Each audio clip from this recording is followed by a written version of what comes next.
Assalamualaikum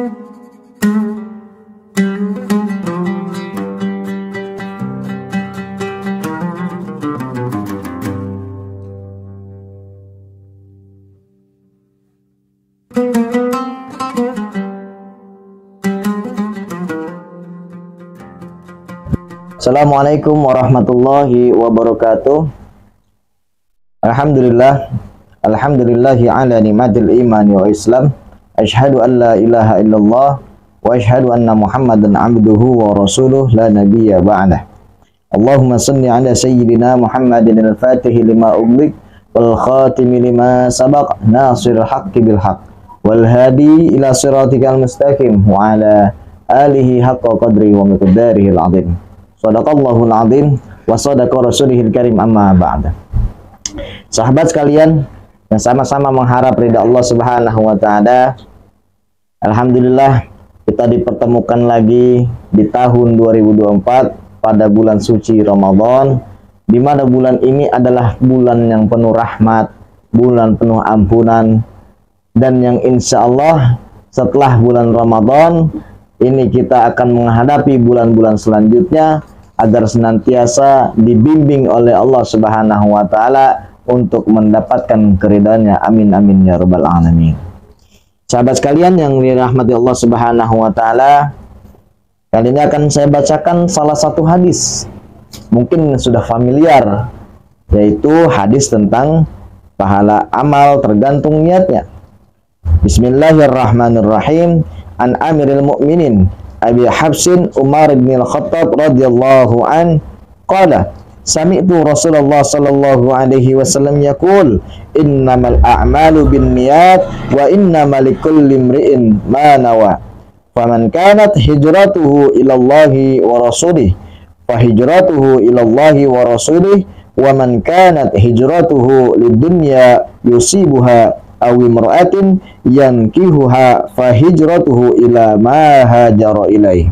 Yang mafhum hadisnya yaitu dari Amirul Mukminin Abi Hafs Umar bin Al-Khattab radhiyallahu an berkata, aku mendengar baginda Rasulullah sallallahu alaihi wasallam bersabda, sesungguhnya amal perbuatan itu tergantung niatnya, dan sesungguhnya setiap orang akan mendapatkan apa yang ia niatkan. Barang siapa berhijrah karena Allah dan Rasulnya, maka hijrahnya akan diterima sebagai hijrah karena Allah dan Rasulnya. Dan barang siapa hijrahnya karena dunia yang ia cari atau wanita yang ia nikahi, maka ia akan mendapatkan apa yang ia tuju. Hadis riwayat Al-Bukhari dan Muslim. Sahabat sekalian yang dirahmati Allah Subhanahu wa taala, perlu diketahui orang yang dia beramal karena Allah, dia yang beramal lillahi ta'ala, pasti dan pasti Allah akan memberikan ganjaran, akan mendapatkan kebahagiaan dengan rahmatnya. Perlu diketahui dengan kata-kata oh saya beramal yang penting lillah aja, itu baru hanya diucap. Tetapi pada hakikatnya setiap manusia, setiap hamba pasti akan mendapatkan kesempatan beribadah. Tapi hadirin, orang yang dia beribadah karena Allah, dia akan memenuhi dengan koridor-koridor syariat. Karena apa? Karena dia dibimbing oleh seorang guru. Guru yang membimbingnya akan memberikan ilmu-ilmu, dan ilmu itu akan menuntunnya ke jalan-jalan Allah. Sahabat sekalian, perlu diketahui mengenai ilmu. Ilmu terbagi menjadi 3. Ilmu yang wajib kita pelajari, ilmu yang wajib kita amalkan. Yang pertama ada ilmu fikih, yaitu ilmu mengenai hukum-hukum dalam amaliyah kita. Yang kedua adalah ilmu tauhid, ilmu untuk mengesahkan Allah, tujuan daripada amal kita diperbuat. Yang ketiga adalah ilmu tasawuf, ilmu hikmah atau ilmu batin, yaitu agar senantiasa dibersihkannya rohani kita dan belajar bagaimana ibadah-ibadah batin dan dohir ini berkolaborasi mendapatkan keridhaan Allah Subhanahu wa ta'ala. Sahabat sekalian, Ada yang bertanya sama aneh begini, Ustaz, bagaimana nih orang yang dia beramal, dia udah sholat, dia udah puasa, dia udah zakat, bahkan dia pergi haji tiap tahun, tapi dia masih menggunjing orang lain, masih suka memfitnah orang lain. Pulang dari hajinya dia malah menyinyir, kalau bahasa sekarang menyinyir, atau bahasa lainnya menggibah saudara muslimnya. Dia masih gak suka dengan saudara muslimnya. Dia masih suka dendam terhadap apa yang dulu pernah diperbuat orang lain kepadanya. Itu bagaimana Ustaz? Padahal dia udah banyak amalnya. Guru aneh nih nyampein, Allah nggak akan memandang amal-amal orang yang beramal. Allah tidak akan memandang amal suatu hamba ketika dia beribadah, ketika dia melakukan amal tetapi hatinya masih kotor. Kenapa? Karena hati ini adalah kunci daripada amal-amal yang lain. Contoh, ketika dia tadi sudah sholat, sudah puasa dan lain sebagainya, kalau dia hatinya bersih, ketika Allah uji dia akan sabar. Itu ilmu tasawuf. Ketika Allah berikan dia kesempatan dalam ibadah, dia akan beramal secara ikhlas.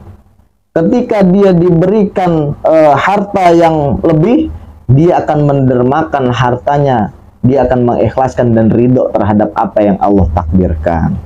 Garis besarnya apa?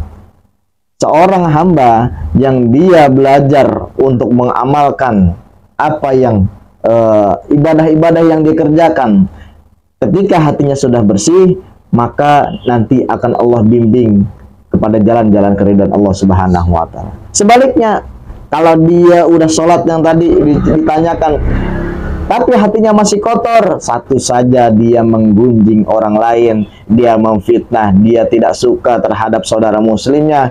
Guru aneh nyampein, membusuk semua amal ibadahnya di hadapan Allah. Jadi sholatnya akan membusuk, puasanya akan membusuk, rezekinya semua tidak diridai Allah Subhanahu wa Ta'ala. Umrohnya, hajinya itu membusuk semua di hadapan Allah. Nanti ketika nanti dia yaumul hisab, ya Allah, kemana nih amal saya ya Allah? Dulu saya sudah ibadah tunggang-tungging, dulu saya sudah berpuasa setiap Senin, Kamis, bahkan Ramadan full saya 30 hari untuk berpuasa. Dulu saya sedekah jutaan rupiah, dulu saya setiap tahun saya pergi ibadah haji ke tanah suci. Kenapa amal saya tidak ada? Maka ada satu malaikat yang turun kepadanya. Wahai fulan, pernahkah engkau sadar akan apa yang engkau ucapkan kepada saudara muslimmu? Pernahkah engkau sadar hatimu selalu dengki terhadap saudaramu? Pernahkah engkau sadar lisanmu selalu menyakiti saudara-saudara muslimmu? Itulah yang membuat semua amal-amal ibadahmu hancur lebur di hadapan Allah Subhanahu wa Ta'ala. Sahabat sekalian yang muliakan Allah Subhanahu wa Ta'ala, ini cambukan buat diri kita. Cambukan buat diri kita bahwasanya jaga lisan kita, jaga mata kita, jaga hati kita. Orang banyak ibadah, orang banyak amal dan lain sebagainya tidak menjamin dia bisa masuk surga. Tetapi guru aneh nyampein, sedikit dia melakukan ibadah dengan hati yang bersih, tulus, ikhlas, maka itulah yang dapat pandangan cinta dari Allah Subhanahu wa Ta'ala. Karena apa? Dia mengamalkan ibadah dohir dan dia mengamalkan ibadah batin. Hadirin sahabat sekalian yang dimuliakan Allah Subhanahu wa Ta'ala, ibadah dohir dan ibadah batin ini tidak akan bisa kita dapatkan, tidak akan bisa kita amalkan tanpa melalui orang-orang yang membimbing. Siapa orang yang membimbing kita? Yaitu para alim ulama, para mursyid, para muqaddam, para asatidz, para kiai, habaib dan lain sebagainya. Maka sahabat sekalian, luangkan waktu, luangkan hari-hari kita. Gak mungkin kita 24 jam sibuk, gak mungkin kita 24 jam bekerja. Jika ingin hati kita diperbaiki, jika ingin amaliyah kita dibimbing, maka duduklah dalam majelis-majelis ta'lim. Karena apa? Setiap orang yang duduk di dalam majelis taklim, Allah turunkan satu malaikat rahmat. Ya Allah, ampunilah dosa orang-orang yang sedang duduk di majelis ilmu, orang-orang sedang memandang wajah ulama, Allah ganjarkan dia pahala ibadah 12 tahun. Orang-orang yang sedang duduk di majelis taklim, bahkan kata guru aneh, orang yang tertidur pun di dalam majelis taklim, maka tetap Allah akan ampuni dosa-dosanya. Itu orang yang sedang tidur. Orang tidur saja masih Allah ampuni. Bagaimana dia fokus untuk mendengarkan ulama? Bagaimana dia fokus mendengarkan nasihat-nasihat gurunya? Maka ketahuilah, sebobrok-bobroknya manusia, kalau hatinya masih mau menerima nasihat, masih mau duduk di majelis taklim, maka ketahuilah jaminan surga buat dia.